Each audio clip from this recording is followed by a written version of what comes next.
Esta conferência será gravada das agora. federações Fitratel, Fifitel, Fenatel e Livre, para debater com os nossos convidados de hoje a crise na Oi.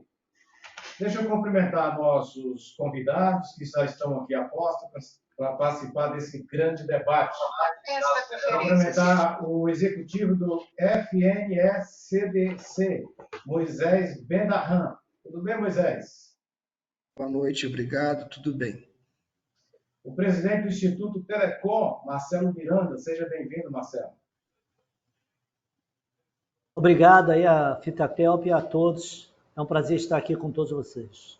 Cumprimentar também o diretor da Teletime, o jornalista Samuel Poseidon. Tudo bem, Samuel? Tudo, Edivaldo. Agradeço o convite de vocês. Boa noite a todo mundo que está nos assistindo aí. Boa noite, meus colegas aqui de mesa. Obrigado mais uma vez pela oportunidade de participar aqui com vocês. Seja bem-vindo. O diretor do canal Viver de Renda, Clóvis Faleiro. Boa noite, Clóvis. Boa noite a todos. É um prazer. Muito obrigado pelo convite, por estar aqui participando com vocês do dia de hoje. Cumprimentar o presidente da Fitratel, João de Moura Neto. Boa noite, João de Moura. Boa noite, Edivaldo. Boa noite a todos os nossos convidados. Boa noite a todos os companheiros do movimento sindical. Presidente da Fitel, Brígido Ramos. Seja bem-vindo, Brígido. Estamos aí presentes. Cumprimentamos todos os nossos convidados, especialmente, e um abraço fraternal para os nossos companheiros sindicalistas. Cumprimentar o representante da Fenatel, Lauro Siqueira. Boa noite a todos e a todas, e mais uma vez obrigado a todos aí que estão participando e cumprimentar um abraço fraterno a todos e todas que estão nos assistindo. Perfeito, secretário-geral Marcelo Beltrão, secretário-geral da Federação Livre. Olá, pessoal, boa noite a todo mundo. Vocês estão aqui nos ouvindo, tanto os que vão debater, tanto os que estão aqui, quanto aqueles, e principalmente aqueles que vão nos ouvir. Eu diria até, são principais interessados nesse debate. Perfeito. Iniciando a nossa roda de bate-papo, eu quero passar a palavra imediatamente para o presidente da Fitratel, João de Moura Neto. Na sequência, nós vamos aos nossos convidados.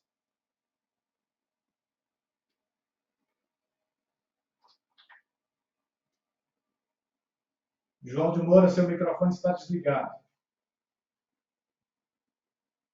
Vou contratar um microfone automático, para não cometer mais essa gafe. Tá, então, boa noite a todos. Beneficiando o tempo do debate, eu queria apenas registrar o nosso imenso pesar pela perda que nós tivemos na semana passada com a morte da companheira Fatinha, uma companheira de luta que, sem dúvida nenhuma, se tivesse permanecido viva, estaria conosco aqui. Lamentavelmente, ela partiu para outro plano e nós fazemos as nossas orações para que o seu caminho seja iluminado na vida eterna.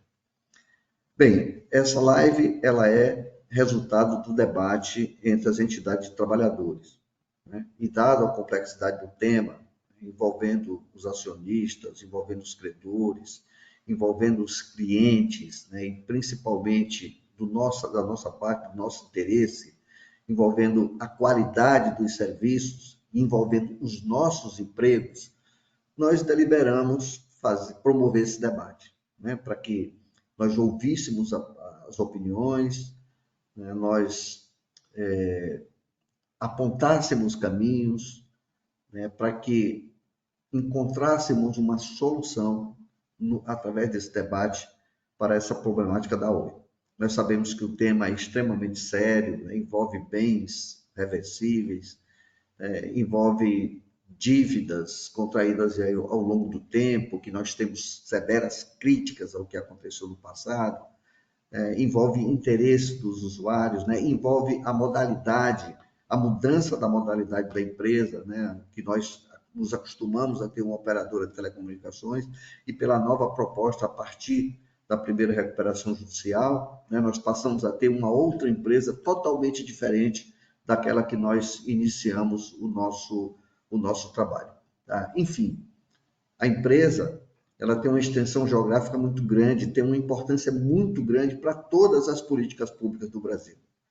Então, essa crise, essa situação que a empresa chegou, ela é extremamente preocupante para todos, né? E nós esperamos que luzes sejam apontadas aí no final do túnel e que a gente tenha uma solução que satisfaça a todos nós, né? A nós, trabalhadores, né? Nós queremos uma empresa de qualidade, nós queremos uma empresa que preste um bom serviço para a população, né? Não há emprego quando não há qualidade, porque a concorrência obriga ao esvaziamento da empresa e, consequentemente, nós perderemos o nosso emprego. Tá? Então, a todos nós, é extremamente importante que haja uma boa qualidade na prestação de serviço. É extremamente importante também que o patrimônio público seja preservado, depois de anos de investimentos, né? E é evidente, não pode deixar de ser diferente, que os nossos empregos sejam preservados. Tá? Então, é com essa intenção que as federações que aqui estão presentes decidiram coletivamente promover esse debate. Tá? Então, nada melhor do que ouvir todos os segmentos envolvidos, os clientes, os credores, os investidores, os acionistas, né, os especialistas do setor de telecomunicações e aqueles que estudam a nossa política de telecomunicações.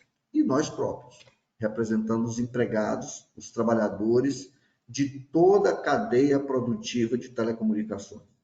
Tá? Então, eram essas minhas palavras iniciais. Eu devolvo a você para a gente dar andamento aí na nossa roda de conversa. Perfeito. Você que quer participar desta live, pode fazer o seu comentário aqui na página do Facebook.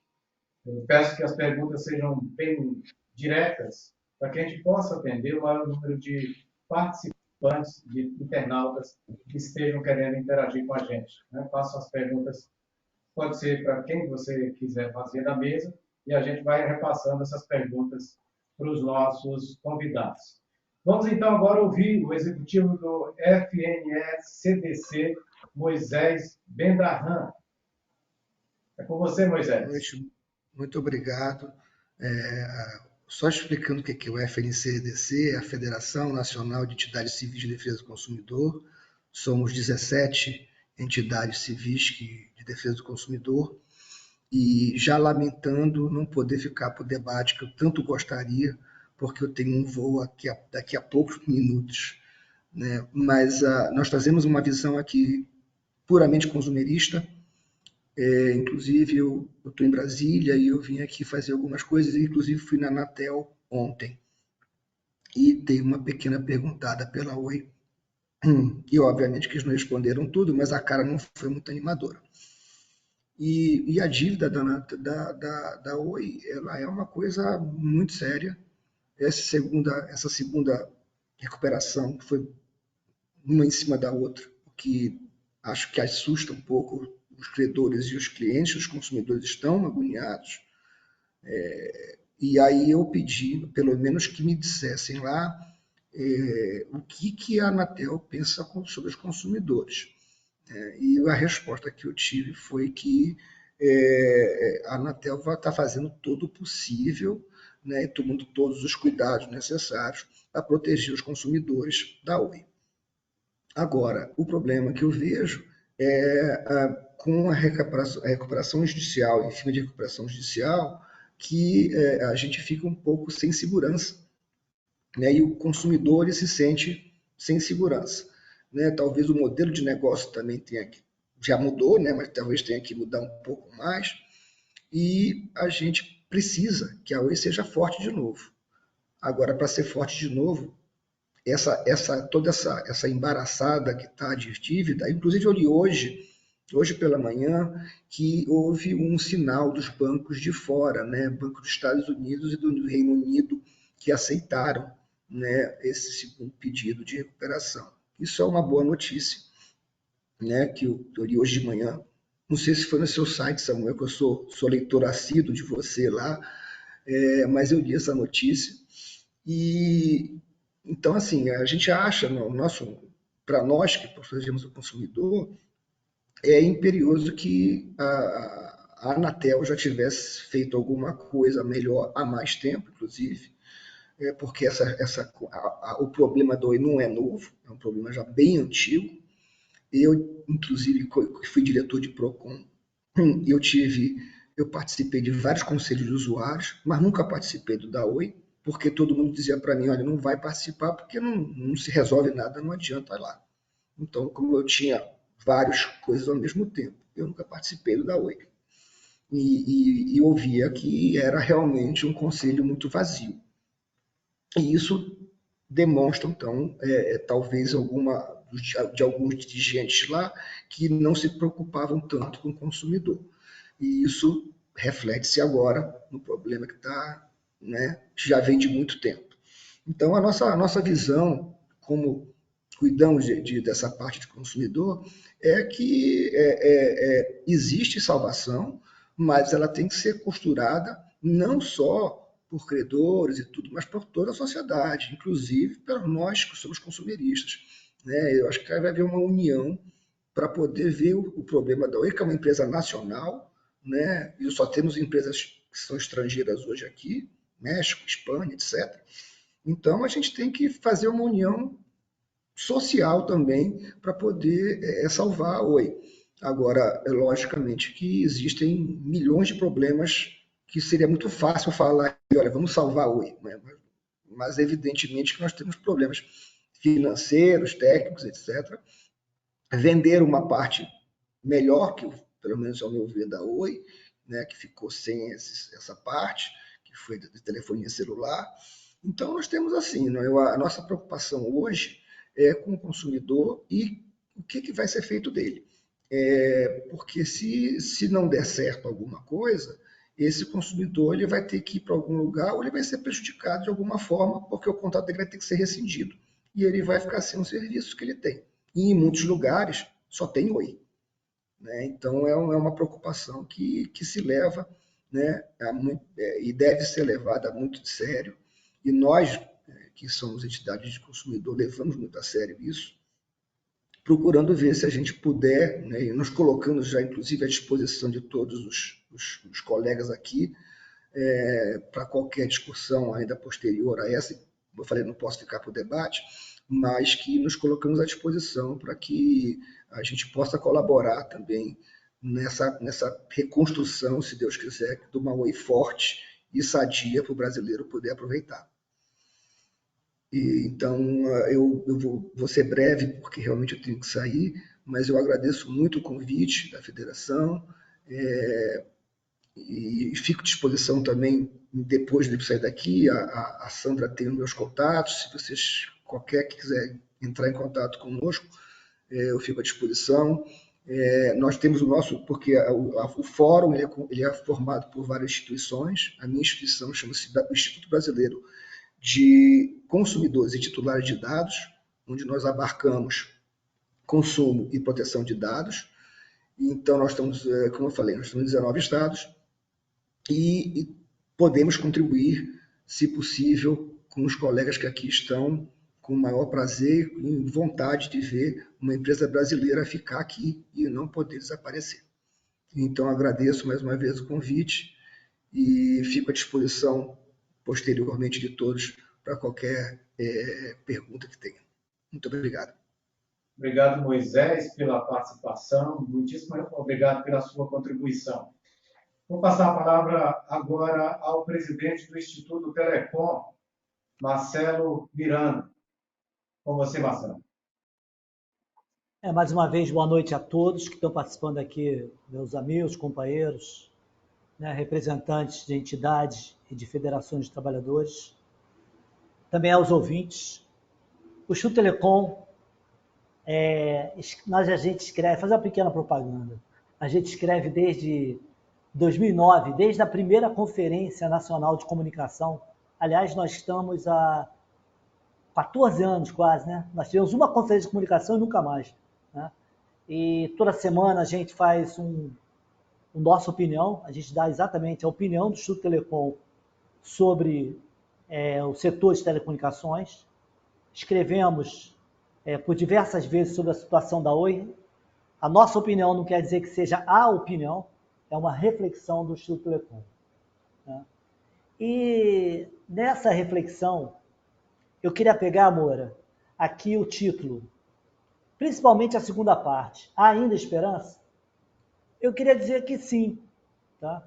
Há esperança, mas não em relação ao que está sendo feito pelos fundos norte-americanos que controlam hoje a Oi. Queria deixar aqui que fizeram uma recuperação judicial que foi uma vergonha. Venderam quase tudo que era possível do patrimônio da Oi. E agora a segunda recuperação judicial será para quê? Então, o que a gente diz é o seguinte, dentro da ótica do mercado, dessa mão invisível, não tão invisível assim, do mercado, não há solução para a Oi.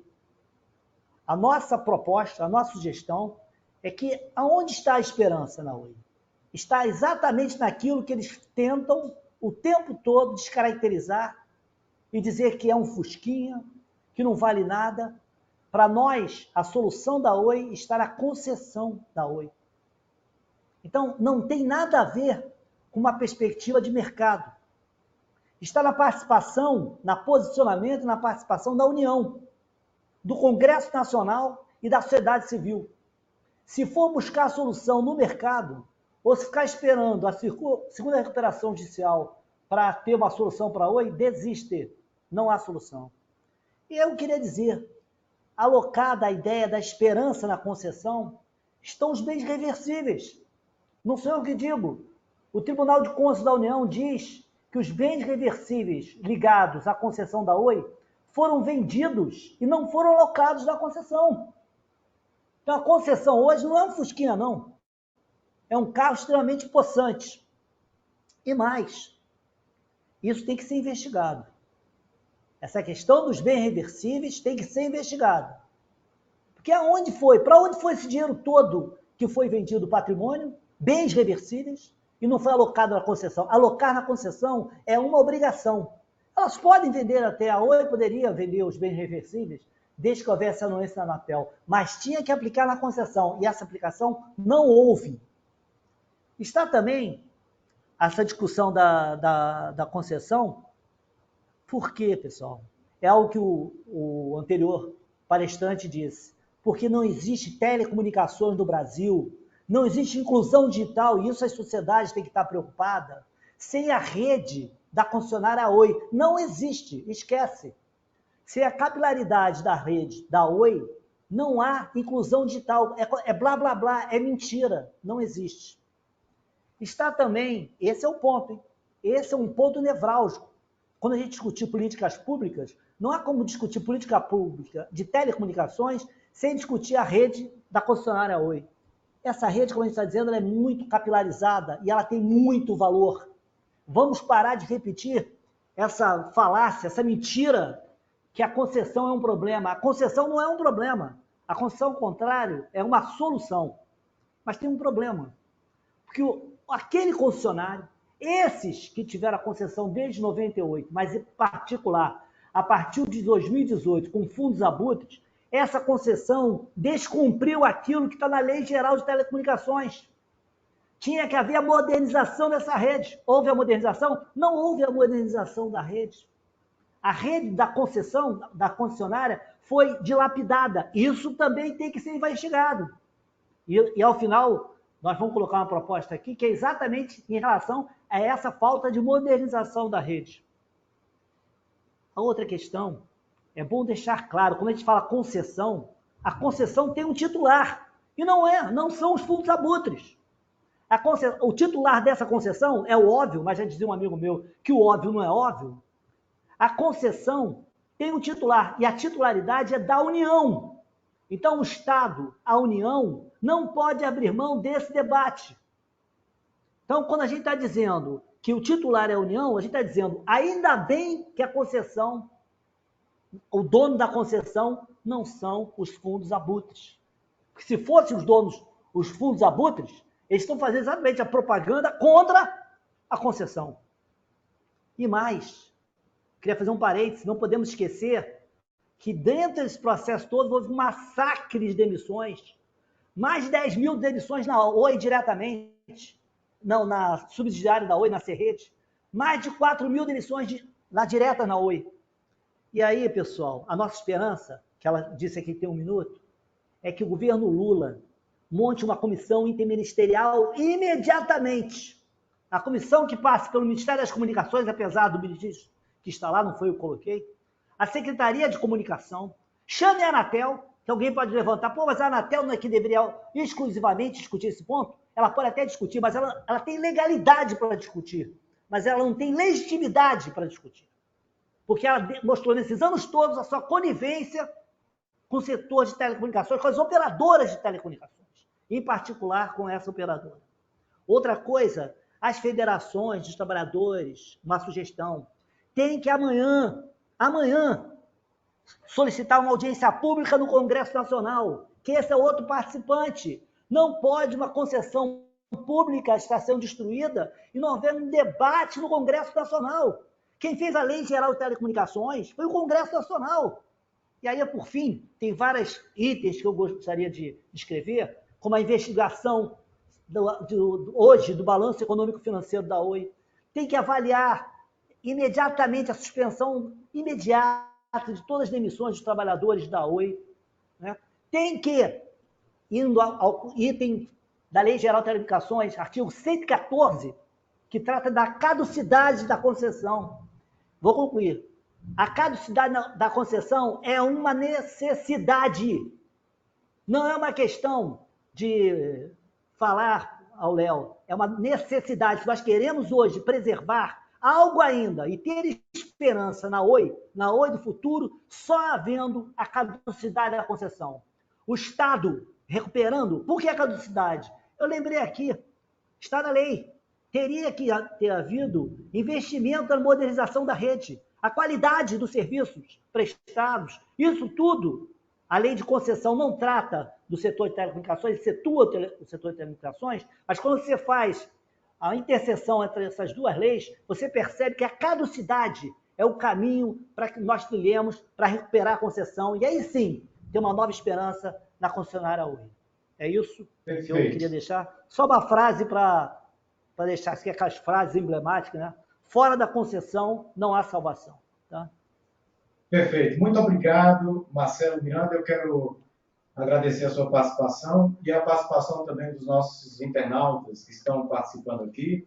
Eu registro algumas perguntas, algumas colocações, mas mandando em nome dos sindicatos, né? Em nome dos internautas, mandando um abraço para a Marta, que é presidenta do Sintel da Paraíba, e o Junei Azambuja, que é presidente do Sintel Rio Grande do Sul. Quase o sobrenome não sai. Vou passar a palavra agora para o jornalista e diretor da Teletimes News, Samuel Possebon. Samuel. Oi, gente. Mais uma vez, obrigado pela oportunidade. Esqueci de agradecer pessoalmente ao Moura pelo convite. Moura foi quem fez o contato aí inicial comigo, então agradeço essa oportunidade mais uma vez. Eu vou copiar um pouco o Marcelo, começando a minha fala pela provocação do card, né, do material de divulgação que vocês prepararam. Se a Oi tem solução. E aí eu começo com uma série de divergências aqui no raciocínio do Marcelo, mas acho que o objetivo aqui é dar uma provocada mesmo no debate. Eu, na verdade, não vou divergir, eu vou problematizar alguns pontos que foram colocados aqui, tentando chegar na minha conclusão. Mas, basicamente, se a pergunta que me fosse feita de sopetão, a Oi tem solução, eu diria assim, aquela Oi que a gente conhecia, não, aquilo lá acabou. Tá? Esquece a Oi de 5 anos, 6 anos atrás, pré-primeira recuperação judicial, aquela Oi de 2014, quando ela teve o seu maior valor de mercado, aquela Oi que era uma operadora imprescindível no Brasil inteiro, que atendia todos os estados brasileiros, tinha milhões de clientes em banda larga, em telefonia fixa, em telefonia móvel, aquela Oi acabou. Tá? Por que ela acabou, né, seria objeto aí, talvez, da gente ficar fazendo uma discussão de alguns dias aqui. Mas, historicamente, acho que todos nós conhecemos, a Oi foi usada e abusada pelos seus acionistas, né? No passado, a gente já viu acionistas literalmente enfiarem a mão no bolso da Oi, isso aconteceu. Eu já fiz essa análise algumas vezes na Teletime e repito ela aqui. Eu acho que a fusão com a Brasil Telecom foi um ato irresponsável, apesar de ter criado uma empresa grande, uma empresa que parecia forte, mas foi um ato irresponsável, porque você criou uma empresa com uma obrigação regulatória que ela já não tinha como atender. A Oi, ela não se preparou para o modelo, para o momento de virada tecnológica que o mundo atravessou, com o fim da telefonia fixa como um serviço relevante, com o fim da banda larga por ADSL como uma tecnologia relevante, e para o começo da banda larga móvel e para o começo, né, do que veio depois, de todas as tecnologias digitais atreladas à banda larga. Então a Oi não se preparou para isso no tempo adequado. Ela perdeu uma série de momentos importantes aí na história, em que ela poderia ter participado de leilões de compra de espectro e fortalecido a sua operação móvel, que ela poderia ter atuado de maneira mais agressiva no mercado de banda larga, e ela optou por não fazê-lo. Ela poderia ter entrado em fibra muito antes do que ela entrou e no final das contas, ela acabou perdendo a oportunidade. Enfim, eu não vou entrar aqui no mérito das razões que levaram aquela Oi antiga a acabar. O que vai sobrar da Oi depois desse processo de recuperação judicial, eu diria que é muito parecido com o que a gente está vendo hoje no mercado de banda larga. Vai ser uma empresa que vai ter alguns milhões aí de usuários de banda larga, diria aí em torno aí de 4, 5 milhões de usuários, o que é uma boa empresa de banda larga, uma empresa relevante, mas ela não tem nenhum metro de rede, mas a rede já está terceirizada para a Vital. Ela é uma operadora que não tem como agregar serviços nisso, então ela não tem serviços móveis e até por contrato ela não vai poder ter por muito tempo, né, depois que ela vendeu ao Oi Móvel. Então ela vai ser uma prestadora de banda larga de bom porte, mas só isso, né? E é isso que a gente pode esperar da Oi. O que é muito triste, né, quando você olha a história e a importância que a operadora já teve no passado, a quantidade de trabalhadores que ela empregou, a quantidade de receitas que ela gerou, de impostos que ela pagou e tudo mais. É muito triste ela chegar nesse momento. Agora, aí entrando nas divergências, né, eu acho que a concessão hoje não significa mais nada, tá? Eu acho que a concessão da Oi, o serviço de telefonia fixa, porque a gente tem que lembrar que a concessão é para telefonia fixa, né? O serviço de telefonia fixa hoje é um serviço irrelevante, tá? Absolutamente irrelevante do ponto de vista concorrencial, competitivo. Então, a Oi, nesse sentido, ela está certa, ela tem que ser uma operadora de banda larga, mas a operação de banda larga não tem nada a ver mais com a concessão dela. A questão dos bens reversíveis, eu concordo com o Marcelo que foi uma questão negligenciada por muito tempo, não por falta de alerta, mas talvez assim por falta de disposição de se construir um consenso. A gente tinha visões muito antagônicas sobre isso, né? E essas visões ficaram ao longo de muito tempo sendo tensionadas na Anatel, no Ministério das Comunicações, nos diferentes governos que passaram por ali. Ninguém tomou nenhuma posição a tempo. E o que você tem hoje, sendo muito franco, assim, os bens reversíveis, na verdade, é sucata, tá? Que tem valor, tá? O valor de mercado da Oi hoje em bolsa é aí alguma coisa em torno de 800 milhões de reais, tá? Provavelmente a sucata dos fios de cobre que estão armazenados nos depósitos da Oi ou ainda pendurados nos postes, se você vender aquilo como cobre derretido, pela tonelada do cobre aí que está na casa de 6 mil, 7 mil euros, vale mais do que a Oi em valor de mercado. Tá? Então, assim, tem algum valor, mas não para prestação de serviço. Tá? Essa rede que a Oi tem,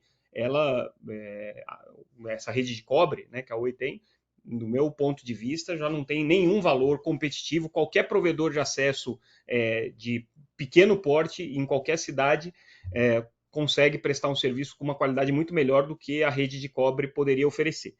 E aí, para a gente finalizar essa minha fala inicial, a pergunta que eu deixo a Oi ainda é essencial? A Oi é muito grande para quebrar? Né? Se essa pergunta fosse feita 5 anos atrás, antes da primeira recuperação judicial, eu diria que ela é. Eu diria que ela não poderia, de maneira nenhuma, deixar de existir. A razão pela qual a Oi está enfrentando essa segunda recuperação judicial e aparentemente poucas pessoas se importam com isso é o fato de que se a Oi deixar de existir nesse momento, muito provavelmente os assinantes, os usuários da Oi vão ser absorvidos pelas operadoras de banda larga regionais e locais que hoje estão presentes no Brasil inteiro, ou pelas grandes operadoras que competem com a Oi. Então, assim, eu diria que hoje a Oi não é mais essencial, ela pode deixar de existir. Ela tem condições de continuar existindo, se ela for uma empresa bem gerida, se ela for uma empresa moderna, uma empresa ágil. Agora, se ela não conseguir cumprir todas essas missões, ela certamente vai deixar de existir. Então, esse é minha provocação inicial aqui. A gente ainda vai debater mais profundamente todos esses pontos aqui. Obrigado, Samuel, pela sua participação. Vamos passar a palavra direto para o diretor do canal Viver de Renda, Clóvis Faleiro. Clóvis. Boa noite. Bom, um prazer mais uma vez estar aqui com vocês. Clóvis, eu queria pedir para você colocar sua imagem na tela, por gentileza. Deixa eu ver.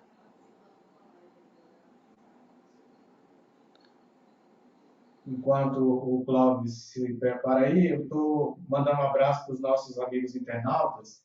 Aliás, nossa audiência está excelente, né? Nós temos agora aqui 70 internautas que estão conectados diretamente, né? Direto na nossa live.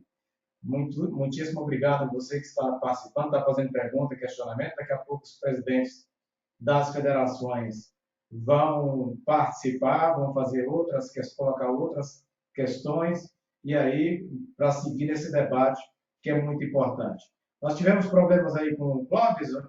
Clóvis, você está me ouvindo, Clóvis? O Clóvis deve ter caído a conexão com o Clóvis, né? Então, vamos fazer o seguinte. Ele deve estar tentando entrar de novo. Perfeito. Enquanto o Clóvis entra, eu queria que as federações fizessem algumas colocações, alguma provocação, algumas perguntas para os nossos convidados para esquentar ainda mais esse debate. Mas o Clóvis já voltou. Clóvis, está me ouvindo, Clóvis? Perfeito. Oi, estou te ouvindo. Clóvis, você tá com a palavra, viu? Viu? Todos estão me ouvindo? Perfeitamente. Pronto. Bom, eu vou trazer aqui uma visão que é uma visão de consumidor e uma visão de investidor, né? Então, me permita aí divergir de alguns pontos de vista já colocados, mas o olhar vai ser esse olhar de investidor. Clóvis, só, por favor, só um minutinho. Dá uma enquadrada aí na sua câmera para aparecer mais o seu rosto que está cortando. Isso. Pronto. Só levanta um pouco a câmera mais, um pouquinho. Aí, perfeito. Perfeito. Jóia. Então, vamos lá. A gente, olhando a Oi enquanto empresa, né, a gente podia fazer alguns recortes. Primeiro, começar pelo passado da Oi, né? O passado explica muito a situação que a gente vive hoje na empresa. É uma empresa que cometeu erros grosseiros do ponto de vista empresarial lá atrás, quando fez a fusão com a Brasil Telecom, quando fez aquela negociação também com a Portugal Telecom. Ali estão, vamos dizer assim, os dois principais motivos para a Oi praticamente ter falido, porque essa foi a situação que levou ela à recuperação judicial número 1, vamos dizer assim. Então, foram operações que em outro país teriam sido investigadas. Eu deixaria aqui essa observação que, infelizmente, o Brasil ainda precisa amadurecer muito do ponto de vista do sistema judicial, né? Então, quando a gente compara o que acontece aqui e o que acontece nos Estados Unidos, a gente vê uma responsabilização muito grande dos controladores das empresas, das diretorias das empresas, e aqui, lamentavelmente, isso não acontece. Então, a gente tem aí uma situação onde a gente vê histórias como o IRB, como Americanas, estamos vivendo esse problema da Oi, e isso tem muito a ver com essa falta de responsabilização pelos erros e muitas vezes também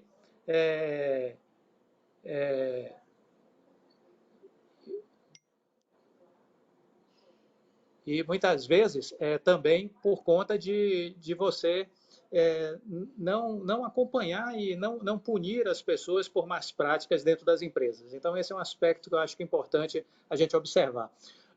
Quando a gente olha uma segunda vertente, que é a transformação tecnológica, que essa transformação tecnológica acontece no mundo inteiro, a Oi ela teve que se adaptar e se ajustar, e nesse aspecto eu acho que a proposta feita no plano de recuperação judicial, ela seguiu uma tendência de se reinventar.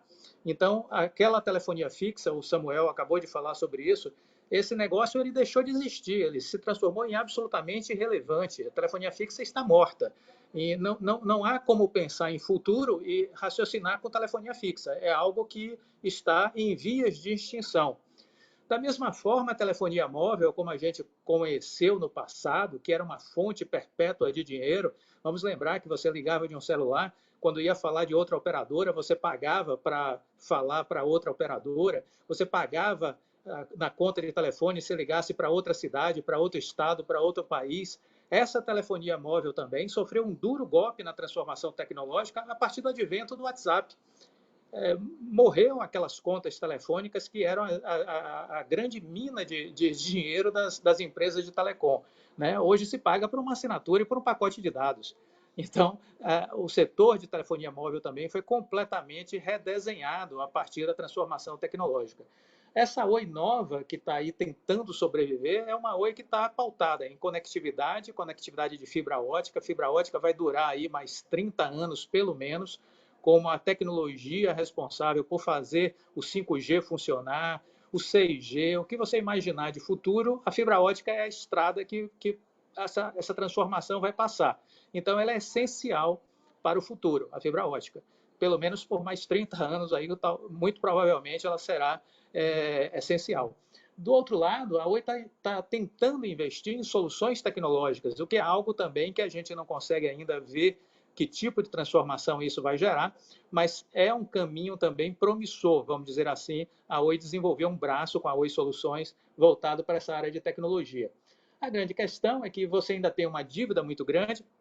A gente vê uma empresa que, nesse ano, se tornou uma empresa nebulosa do ponto de vista dos seus comunicados. O que a empresa dizia até dezembro de 22, hoje a gente fica completamente perdido diante da o novo pedido de recuperação judicial. A gente tinha, no final do ano passado, um documento que dizia que a Oi tinha fluxo de caixa para 3 anos. Esse documento caiu por terra com o pedido de nova recuperação judicial. Então, a gente entra no território nebuloso, a diretoria da empresa pouco se comunica. Quando se comunica do jeito que quer e bem entende, ela não esclarece, não tira dúvidas. E o que se pretende, pelo menos pelo que a última apresentação do Rodrigo Abreu fez, que é o CEO da empresa, é passar a empresa para os credores. Então, vai ser a grande virada que ele pretende dar na empresa, os credores assumirem a Oi, né? Ficarem com 80%, 90% do capital social da empresa. Mas isso é algo também que a gente até mobilizou o Instituto Empresa, que é uma instituição que a gente também ombreou com eles no sentido de abrir processos no Ministério Público Federal, na CVM, porque a gente vê que tem muitos pontos escuros hoje na Oi, muitos pontos nebulosos, presença massiva de especuladores operando com papel, suspeitas que a gente tem de vazamento de informações, enfim, são coisas que precisam ser esclarecidas e os nossos órgãos fiscalizadores deveriam ser muito mais eficazes, eficientes, e infelizmente ainda não são. Mas a gente tem que esperar, e a esperança é que a gente possa aprender muito com o que acontece nos Estados Unidos, onde a velocidade e a punição acontece e as empresas acabam andando na linha por conta disso, da certeza de que poderão ser punidas pelos seus malfeitos, pelas suas más práticas. Né? Essa é a minha fala inicial para deixar aqui para vocês.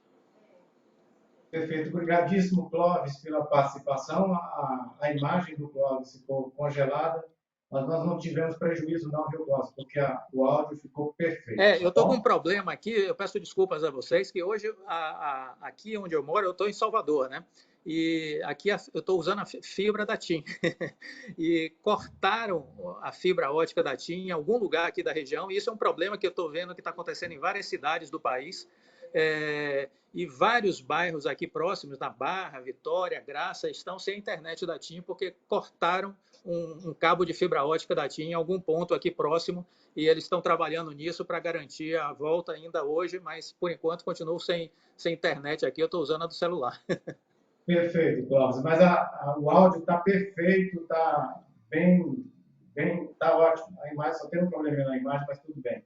Eu queria fazer uma provocação para os dirigentes das federações, se tem algum questionamento a fazer, porque na sequência nós vamos ter mais uma rodada de 3 minutos de cada um dos nossos participantes. Seria interessante que, para botar pimenta mais nesse molho, as federações fizessem alguns questionamentos, algumas perguntas, e aí fica à vontade, o Brígido, o Moura, o Beltrão, o Lauro, qualquer um pode fazer aí o questionamento para a gente já entrar no segundo bloco, já com o pé no acelerador.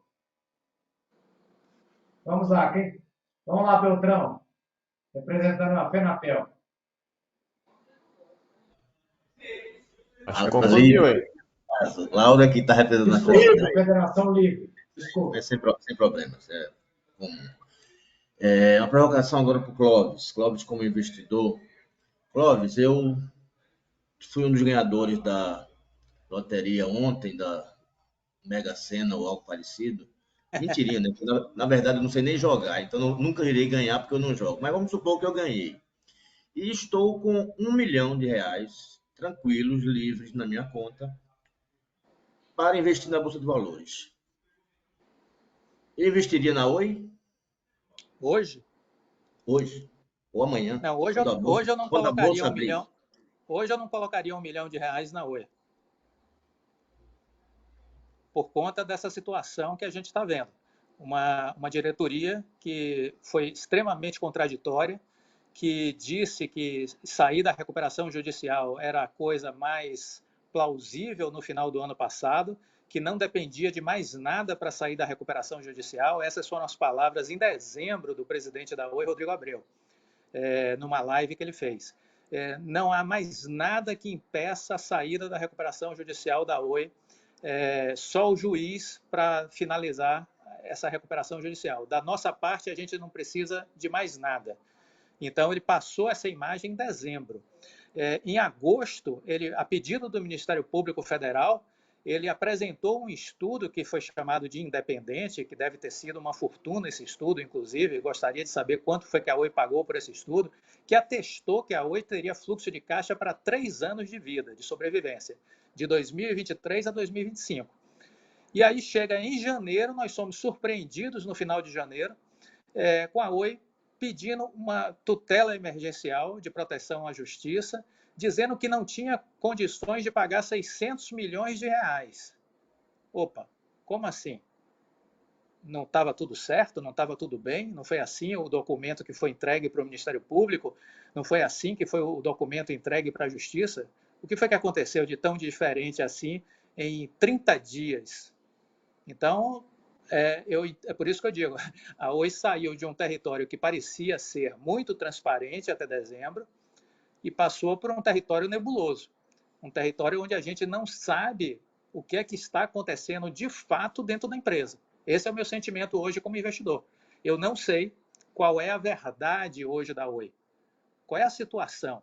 E agora, essa semana, de novo, ela pediu rapidez ao juiz para tomar um empréstimo de R$1,4 bilhão junto aos credores para ser pago em 15 meses, ou seja, para ser pago no ano que vem, e com juros de 23% em 15 meses. Ora, meu Deus, 23% em 15 meses, tem algo muito errado com esta empresa. Mas a gente não consegue saber o que é que está errado. Houve agora, recentemente, a eleição para troca de conselho, né? Um investidor apresentou uma chapa alternativa a essa chapa que aí está no conselho de administração. Lamentavelmente, dentro das coisas muito estranhas que acontecem na Oi ultimamente, na semana que precedia a eleição da Assembleia Geral de Credores, o conselheiro, o acionista, retirou a chapa que ele tinha apresentado, que foi o Vitor Adler. E assim ficou a caráter, né, a chapa que o Rodrigo Abreu tinha apresentado para eleger. E assim ficamos, quer dizer, numa zona nebulosa. Então, hoje, se eu tivesse R$1 milhão para investir, eu certamente não investiria hoje na Oi diante da situação que ela está vivendo. Perfeito. Obrigado pela participação do Marcelo Beltrão, representando a Federação Livre. O Brígido Ramos levantou a mão. Brígido, é a sua participação. Eu vou dizer o seguinte, essas últimas palavras aí do Clóvis é uma coisa que a gente já vem falando há alguns anos, né? Porque se a gente voltar à primeira recuperação judicial, ali havia uma dívida de 65 bilhões. Pela recuperação judicial, o que se acordou ali? Que a dívida chegou a cair para 19 bilhões. Ora, de lá para cá, a Oi vendeu por 16,5 bilhões a celular, vendeu mais outros, vendeu os equipamentos de antenas, vendeu um punhado de prédio, vendeu um punhado de coisa e agora apresenta, pelo que está na recuperação judicial, uma dívida de 43 bilhões, que é o que está na recuperação judicial, embora também, uma semana antes, o Rodrigo Abreu tenha falado que a dívida era de 33 bilhões. Então, realmente é muito difícil entender o que está acontecendo na Oi e para onde ela vai caminhar. Porque não vai sobrar, pelo que a gente percebe, os credores não vão ter outra opção a não ser ficar com 80% da Oi, né? E os atuais acionistas ficam com 20%. Esse milagre já aconteceu quando tiraram os grandes acionistas da Oi e eles não saíram com dívida nenhuma. Mas eles é que administravam e criaram essa dívida. A gente costuma falar que a questão da Oi é o crime perfeito. Por quê? Porque há um rombo desse de 65 bilhões, ele cai para 19, ele volta para 43, e dentro disso venderam mais de 25 ou 30 bilhões de ativos, e a dívida continua imensa, e se fala em tentar conseguir uma solução para esse caso. Então eu vejo, e de certa maneira, será gravada não especificamente no... Tem alguém com o microfone aberto aí. Não especificamente apenas da maneira como o Marcelo, que é um estudioso, colocou, mas a gente se preocupa em saber o seguinte, qual vai ser o caminho que se deverá seguir? Por exemplo, o Clóvis, que é um investidor, né? E o Samuel, que é um estudioso profundo dessa coisa, poderíamos nos dizer se há na cabeça deles alguma possibilidade ou algum caminho que possa ser seguido.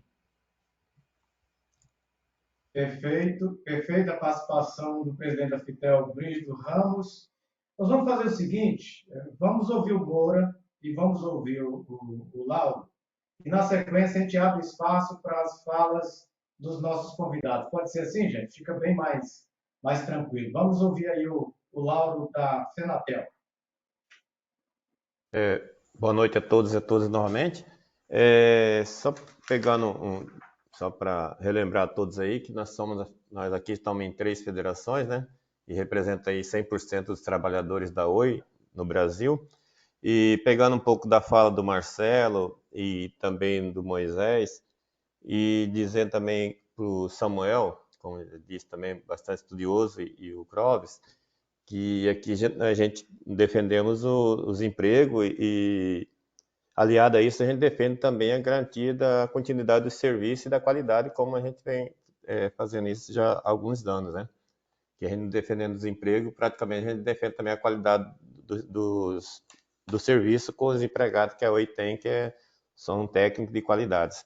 E nessa aí eu quero fazer a pergunta ao Samuel. Samuel, como você disse aí que a Oi hoje ela é facilmente substituível, pode ser substituído facilmente, não é mais essencial como antigamente, né? E você acha, por exemplo, hoje a Oi ainda está em mais de 80% dos municípios no Brasil. E quero saber de você se você acredita, sem intervenção do governo, se ela perde essa concessão, essa caducidade aconteça, vai ter alguma empresa que vai investir nesses municípios que a Oi está hoje? Porque justamente é o que o presidente da Oi fala, que o prejuízo maior da Oi é manter esse serviço nessas localidades, porque eles não têm retorno financeiro para a empresa. Essa é a minha pergunta aí para o Samuel, que é o nosso estudioso. Perfeito. Obrigado, o Lauro. Passar para o João de Moura Neto. Seu questionamento, Moura. Bem, Edivaldo, a gente discutir telecomunicações no Brasil não é assunto fácil, não. Principalmente quando a gente abre a discussão mais ampla, né, com a própria população, com os próprios usuários que reclamam horrores da qualidade do serviço e do preço. Mas, assim, na minha visão, eu queria ouvir a opinião dos demais também a respeito disso, nós temos um problema de origem. Tá? Quando houve a privatização em 98, nós tínhamos 10 regiões da telefonia móvel, né, banda A, concorrendo com 10 da banda B. Né? Tínhamos 4 regiões de telefonia fixa concorrendo com as espelhos. 20 anos depois, essas empresas quebraram todas num processo de fusão. A espelho da Oi, por exemplo, foi vendida por $1. A espelho da Embratel foi vendida por $1. Tá? Então, esse modelo, a meu ver, ele já nasceu fracassado. E a consolidação desse modelo gerou investimentos, mas, ao mesmo tempo, gerou um prejuízo sem tamanho para os investidores. Esse modelo jamais foi questionado. Então, essa consolidação hoje, que a gente ouve, né, as opiniões de mercado dizendo que ela faz parte, que ela é positiva, quer dizer, nós estamos caminhando para um oligopólio nessa política de telecomunicações. Então, eu queria inicialmente dizer isso, e em seguida dizer o seguinte, olha, a situação da Oi é extremamente complexa, mas se a gente não pode olhar para o passado. Aquela empresa que nós entramos lá na década de 70, de 80, de 90, né, que passou pela privatização, né, que passou por toda essa modernização tecnológica, não existe mais, e no meu entendimento não tem mais lugar para a Oi. A Oi, da forma como ela foi concebida, né, que nós fomos contra o fatiamento da empresa na primeira recuperação judicial, ela é, de fato, não uma operadora, mas um provedor de internet extremamente importante, porque haverá lugar no Brasil que só haverá um único provedor de internet, que seria na estrutura da Oi. Né? Nós sabemos que hoje, pela complexidade do mercado, né, não há o que se falar em voz. Eu concordo com o Clóvis quando ele faz o prenúncio de que o serviço de voz na telefonia móvel já era, não acabou ainda, mas vai acabar. E por que vai acabar? Porque são inúmeros aplicativos que estão transportando voz sem que a gente sinta onde é que está pagando. Tá? Então, é preciso que a gente olhe para a Oi e a gente pense nos empregos, né, a partir dessa nova realidade da Oi. E a gente coloque peso em toda a infraestrutura que será importantíssimo para todos os serviços. A rede de dutos, por exemplo. No meu entendimento, um dos maiores ativos da Oi hoje é a rede de dutos. Né? Concordo inteiramente que o valor do cobre é em peso. O metal cobre, o metal chumbo, o alumínio, né? E o material que pode ser o polietileno do isolamento dos cabos, tá? Ele tem um certo valor, mas a gente não pode olhar para o Oi do passado. É preciso que a gente olhe numa outra perspectiva. E esse olhar, nessa perspectiva de futuro, ele é extremamente difícil para a gente. Perfeito. Muito obrigado, João de Moura Neto, presidente da Fitratel. Eu queria passar 3 minutos para cada um dos nossos convidados, né? 3 minutos para o Clóvis, 3 minutos para o Samuel e 3 minutos para o Marcelo Miranda, para que dentro dos questionamentos que foram levantados pelos representantes das federações, vocês respondessem e, ao mesmo tempo, colocassem algum outro ponto de vista, alguma outra questão que vocês não colocaram no primeiro momento, tá bom? Vamos começar por baixo, agora vamos começar pelo Clóvis. Aliás, aqui tem muitos questionamentos, muitas perguntas de internautas dizendo o seguinte: e os acionistas? E como é que fica a nossa grana? Não é? Qual é o futuro? A preocupação aqui é geral, viu, Clóvis? Vou começar contigo. Valeu. E só para dizer que eu consegui já a conexão aqui, a TIM voltou a funcionar na internet. Muito bem. Veja só, eu acho que a gente tem que pensar nisso, né? A gente tem uma grande transformação tecnológica, o serviço antigo de voz e morreu, de telefonia fixa, telefonia móvel, os aplicativos surgiram aí, o WhatsApp matou esse negócio de telefonia móvel no mundo, né? Hoje a gente fala com qualquer país utilizando o WhatsApp, as pessoas já não ligam mais por linha telefônica, já ligam direto pelo WhatsApp, né? Já virou um hábito normal para todo mundo. E isso vai se desenvolver cada vez mais. Mas eu acho que a sacada que o Rodrigo Abreu teve com a Oi, eu acho que foi muito feliz. Eu acho que foi uma belíssima sacada, porque este era um ativo que a Oi sempre teve, uma malha de fibra enorme. Essa malha começou a ser colocada nos anos 2000, eu me recordo disso, de ver nas estradas o pessoal cavando para passar dutos com fibra ótica nas estradas do Brasil. Então isso é antigo, mas era um ativo morto. Era um ativo que não funcionava, que não era explorado. Então ele percebeu, eu acho que essa questão de que a tecnologia passava por aí, e hoje a gente fala em 5G, o 5G não existe sem fibra ótica, gente. 5G não existe sem fibra ótica, precisa da fibra ótica para ligar as antenas que vão estar de um poste a outro, né? E cada antena para estar conectada com a outra precisa de fibra passando ali. Então, não existe 5G sem fibra ótica. Toda essa revolução que a gente está falando, a indústria 4.0, medicina, cirurgia à distância. Eu tenho um amigo que é médico em São Paulo, que já fez operações fora do Brasil à distância. Isso tudo foi possível por conta da fibra ótica. Então, se a gente quiser pensar nessa transformação tecnológica na área de saúde, nas indústrias, robótica chegando, né? Tudo isso funcionando às mil maravilhas, e o mundo caminha para isso rapidamente. Olha, a mudança está acontecendo assim, ó, a cada 30 dias, 60 dias, é muito rápido a transformação tecnológica. E a fibra é a base disso tudo. Então, estar com fibra ótica e ter a segunda maior malha de fibra do Brasil, porque a Vivo está em primeiro e a Oi está em segundo. O resto está muito longe. Quando você olha para a Claro, que tem liderança em banda larga, a Claro está lá em sexto quando você olha para a fibra ótica. Então, a Oi está na frente, está brigando pela liderança com a Vivo. Né? Então, eu acho que isso é um grande potencial. Agora, a gente precisa ver essa questão da dívida, como é que ela vai resolver isso. A gente foi surpreendido com essa nova recuperação judicial, embora os especuladores não. E aqui, de novo, eu trago esse olhar do investidor. O André Jacuski, que é um grande investidor aqui no Brasil, ele em dezembro, antes da Oi sair da recuperação judicial, ele cantou a pedra. Ele disse: a Oi vai sair nos próximos dias da recuperação judicial, disse ele numa entrevista para a Infomoney. Mas isso não adianta nada, porque nos próximos dias, logo após a saída da RJ, ela vai entrar numa nova recuperação judicial, disse o André Jacuski. E ele disse: e nessa nova recuperação judicial vai ser discutida a questão da dívida. E aí, quase toda a empresa vai para a mão dos credores. Como é que um cara diz isso em dezembro, antes da primeira recuperação judicial ter sido finalizada? Ele sabia de muita coisa, na verdade, porque esse filme, naquele dia que eu assisti a entrevista, eu achei aquilo um absurdo. Eu digo: esse cara está viajando na maionese. Não tem sentido o que ele está falando. Só que 30 dias depois eu olhei e eu disse: pô, ele sabia de tudo. Ele sabia do filme do início ao fim do que ia acontecer. Assim como ele, quando a gente viu a Oi sair da recuperação judicial, os aluguéis de ações da Oi não pararam de subir. Isso é ilógico. Uma empresa que sai de RJ, as ações começam a andar e não cair o preço. E aí a gente viu que o especulador talvez também conhecesse todo este filme.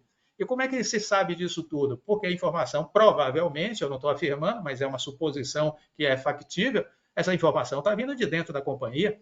De onde ela vem? De alguém que sabe o que vai acontecer. Então, esse tipo de coisa, a gente está com um processo aberto na CVM. O Instituto Empresa, a gente mobilizou para fazer um processo na CVM para apurar as movimentações atípicas, ações da Oi subindo 20%, 30%, caindo 20%, 30%. Opa, quem é que está ganhando com isso? Alguém está ganhando, e muito, não é pouco não. Muito dinheiro está sendo ganho pelos especuladores. Então, esses são os pontos nebulosos, mas, de novo, eu acho que a Oi está bem posicionada diante do futuro. Agora, resta saber se ela vai ter musculatura para enfrentar este futuro. Perfeito, obrigado, Clóvis, pela sua fala. Vamos ao Samuel Ocebon. Contigo, Samuel.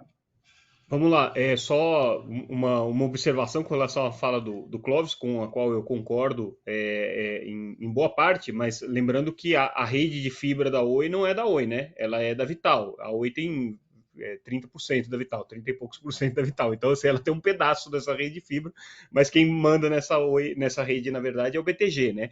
Então, essa é uma variável aí a mais que a gente tem que considerar.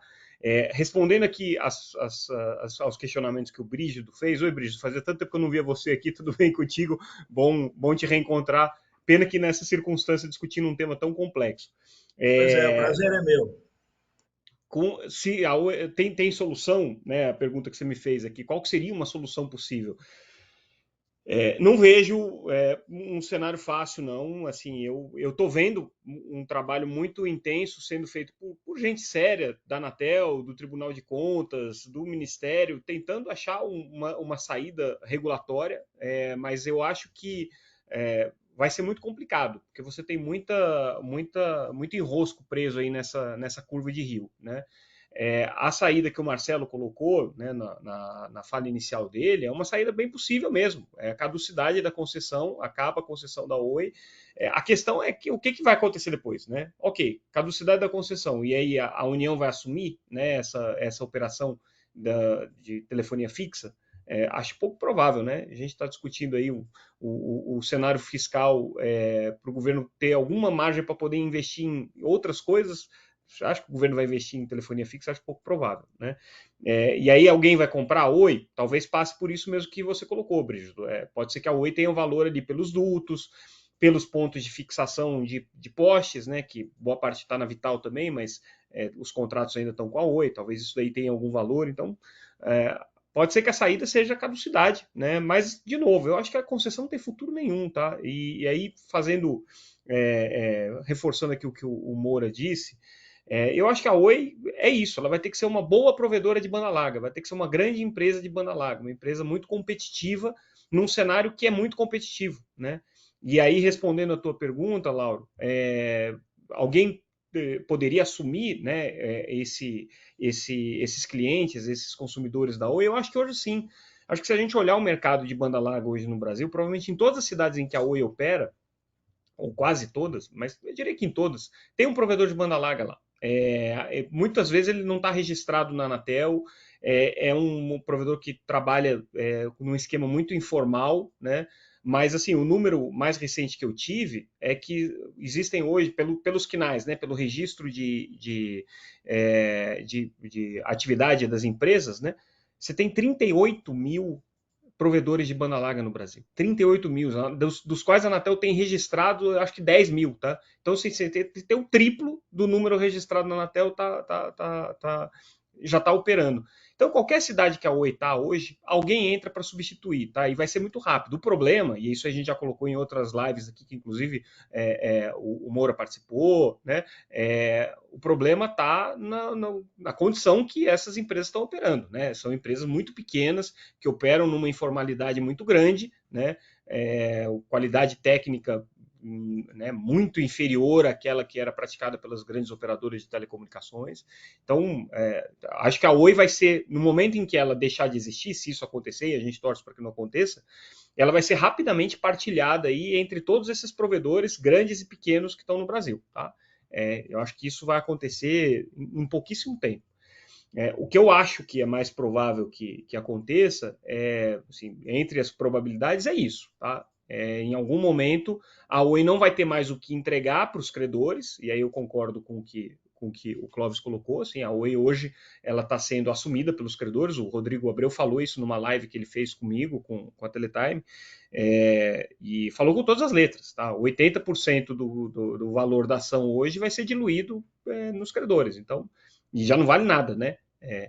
Agora sim, né, eu faço um alerta aqui de quem viu essa tsunami chegar, tá? Eu via, né, esse movimento de especulação desinformada, porque, como disse o Clóvis, tem muito especulador que é super bem informado, que tem inside information ou que tem né, informação muito qualificada. Mas tem muita gente que estava especulando com o papel da Oi também durante esse período, sem ter ideia do onde que estava entrando, tá? Qualquer pessoa que acompanha o cenário regulatório aqui sabe que, por exemplo, a questão dos bens reversíveis era uma encrenca, resolver o problema da concessão era uma encrenca, a Oi conseguir ter aprovado todas essas vendas de ativos que ela fez ia ser complicado, né? A gente sabia disso. E eu via, né, milhares de sites aí de investidores dizendo, olha, saiu aqui uma decisão boa para a Oi, olha o foguetinho aparecendo, a Oi vai valer 10 vezes o que vale hoje. Você falava, gente, mas onde que esse povo está se informando aqui? Porque não é possível, eu não estou vendo isso acontecer. Estou vendo a Oi entrou na recuperação judicial em dificuldade e foi em dificuldade até o final, tá? Assim, não vou entrar no mérito se as informações que foram passadas para o mercado foram equivocadas ou não, tá? E se teve alguma omissão aí da operadora, acho que de fato isso aí é um assunto que as autoridades têm que apurar, né? Faz parte aí da transparência do mercado, ela está inserida num cenário em que ela tem que dar satisfação para os investidores. Existe a CVM para isso, né? Agora, o fato é que assim, não era essa festa toda, cara. Tava evidente que a Oi não ia ter vida fácil, mesmo depois da recuperação judicial, pelo menos para mim, assim, né, como observador. Então é isso, tá? Assim, o futuro da Oi, se existe um futuro para a Oi, é ser um bom provedor de banda larga, tá? Eu acho que esse é o futuro que ela tem. O resto, eu acho que não tem chance de resolver. Questão de concessão, questão de bens reversíveis, isso aí esquece, não tem futuro para isso não. Perfeito, a participação do Samuel. Nós estamos na live das federações discutindo a crise da Oi com nossos convidados. Antes de passar a palavra para o Marcelo Miranda, depois da fala do Marcelo Miranda, nós podemos fazer uma outra rodada com a participação das federações. E aí, pediria para a gente fazer perguntas bem diretas, né? E aí, teria 2 minutos para cada um dos convidados responder. E aí, para a gente ir para a finalização da nossa live, tá bom? Vamos lá, Marcelo Miranda, com você. Não, eu acho interessante que a gente pode extremar o pensamento e perguntar o seguinte, sobre as telecomunicações brasileiras, o que sobrou? Só sobrou a concessão, inclusive na Vivo. Se a gente for discutir política pública, não tem política pública sendo executada a partir da infraestrutura da Vivo. Nem da Oi. Nós estamos focando a Oi porque a Oi está num problema de mercado. E aí que é o problema que eu volto a repetir. Se nós continuarmos, respeito aqui as posições, entendo que alguns estão defendendo posições porque interessa, todos nós temos interesse, né? Alguns estão focados mais com o olhar no mercado, mas eu não quero responder como ficam os acionistas. Eu quero saber como é que fica a sociedade excluída num país que mais de 60% não tem banda larga. Como é que ficam os trabalhadores? O modelo que está colocado de telecomunicações brasileira é resolvido por essa naturalidade. A Oi está na segunda recuperação judicial. Vamos ver como é que dá ajuste aí nesse processo. Isso não é a solução. A solução, e repito, aliás, eu não posso esquecer, olha só, os bens reversíveis são sucata, essa é a voz do mercado. É só ler o último acórdão, número 516, 2023, do Tribunal de Contas da União, leia lá, que todos nós vamos ver que os bens reversíveis não são sucata, não. A Oi, a rede que tem da Oi, não estou falando da Vital, nessa bandidagem no BTG Pactual. Eu estou falando a rede só da Oi, por onde passa a voz, passa a banda larga. Então dizer, não é uma concessão de telefonia fixa, não serve para nada, não vale nada, isso é um equívoco. E é esconder o debate. Eu digo o seguinte, se não tem, porque eu estou saindo aqui desse debate aqui, aparentando o seguinte, não tem solução para a Oi. A Oi vai ser um pequeno provedor como qualquer outro provedor aí no mercado. Isso não é verdade. A infraestrutura que a Oi tem hoje, se for debatido no Congresso Nacional, se for debatida pela União, e se a concessão for colocada a cada cidade, que o caminho é tortuoso mesmo. Agora eu pergunto se a Fitel, a Fitratelp, ou a Livre, e a Fenatel já tiveram caminhos fáceis. Foi fácil lutar contra a privatização? Não foi. Foi fácil barrar essas demissões? Não, não foi. E hoje, qual é a bandeira do movimento social? É deixar discutir a Oi pela ótica do mercado? Ou discutir a Oi pela ótica da União? Pela ótica da maior parte da sociedade? Não há futuro na Oi enquanto projeto social, político, de inclusão digital, fora da concessão. Que eu não estou dizendo, ninguém aqui é ingênuo, que a concessão é de telefonia fixa, sim, mas tem algo combinado com isso? Porque a União, o governo, pode determinar que um serviço X seja prestado em regime público. E a banda larga é esse serviço que tem que ser prestado em regime público. Com a concessão na mão e com o serviço prestado em regime público, esta concessão tem futuro. E quem disse que não pode ter outra licitação? Combinando a questão de recuperar a concessão e botar a banda larga em regime público, faz uma nova licitação, duvido que não vai aparecer vários agentes querendo essa rede. Agora, tem um caminho fácil. O caminho fácil é, vamos esperar a segunda recuperação judicial, vão ser destruídos mais ainda, porque ainda existem 30% no BTG Pactual, pode ir a 20%, segundo uma resolução da própria Anatel de 1999, pode ir a 20%. Então eles podem vender ainda 10% para o BTG Pactual. Eles podem vender, então, esse e deixar, aí que é o detalhe, pessoal, a concessão tinha que ser modernizada. A concessão tem valor, a concessão não é sucata. Os bens, está no acordo do TCU, repetindo o que já tinha dito em 2015. Os bens reversíveis foram vendidos, foram alocados aonde os recursos? Na banda larga, na fibra. Fizeram subsídio cruzado, que é negado pelo artigo 103 da Lei Geral de Telecomunicações, diz lá, não pode haver subsídio cruzado. Cadê o mercado gritando? Então, durante todo esse período, quando a telefonia fixa bancou a fibra ótica, a alocação da fibra ótica. Esse é o debate. Então, o debate hoje quer recuperar a discussão de política pública, que é isso que me interessa. Eu não estou aqui para discutir a vida do acionista. Eu estou para discutir política pública em telecomunicações. Se é para recuperar um papel em relação à política pública de telecomunicações, só tem um caminho. É recuperar a concessão antes, aí sim. Se esperar 2025, eles vão dilapidar mais ainda essa concessão, que deveria ter sido modernizada, e eles não fizeram. Isso é um crime. E se nós simplesmente dissermos, não, tudo bem, deixa rolar esse processo como está. O Tribunal de Contas da União não está dando chão, não. A Anatel calculou o valor que seria para transformar de concessão para autorização em 22 bilhões de reais. O Tribunal de Contas da União já disse que não é esse valor. Esse valor é uma brincadeira. A Anatel chegou a cara de pau a dizer que ia fazer um encontro de contas entre esse valor de 22 bilhões e o valor da arbitragem que o mercado quer, de cerca de 35 bilhões de reais. O que diz o TCU? No acordo, número 516, não pode fazer não. Tem que fazer o recálculo. Então, discussão séria hoje em relação à política pública de telecomunicações e recuperar aquilo da Oi, o que é possível, inclusive os empregos.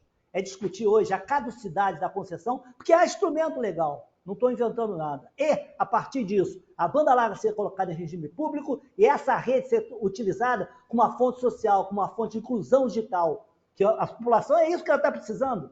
Ou vocês acham que nós vamos fazer inclusão digital a partir da rede de quem? Do BTG Pactual?